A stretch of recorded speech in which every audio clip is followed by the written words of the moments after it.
et qui est en train de vouloir placer l'état de droit. J'aimerais le dire avec toute l'humilité que je peux avoir.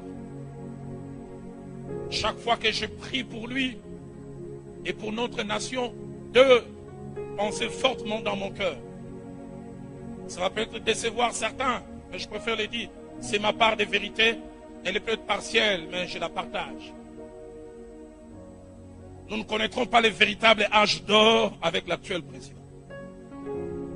Ah, ça vous choque, je préfère le dire. Mais deuxièmement, je crois qu'il va remettre les trains sur les rails et il va lancer la machine. Ce matin, ce jour de ses 70 ans, 60 ans, je précède tellement ça vient dans ma tête.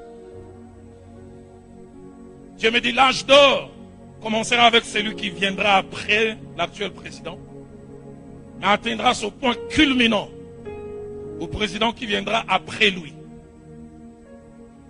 Il me dit, l'Esprit de Dieu m'a dit, Roland, prends rendez-vous. L'actuel président va-t-il rester après 2023? Seul Dieu sait. S'il a un deuxième mandat, peut-être qu'il ira jusqu'à 2028. Mais après 2028, vous verrez ce que Dieu commencera à faire. Il va relancer la machine. Et je le crois fermement. Ce qui est sa bataille aujourd'hui, l'état des droits, la justice. Il a peut-être plusieurs priorités, mais je crois fermement. Ça, c'est sa partition.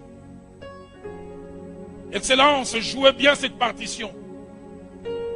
Allez jusqu'au bout. J'ai tendance à vouloir vous le dire avec tout le respect que j'ai pour vous.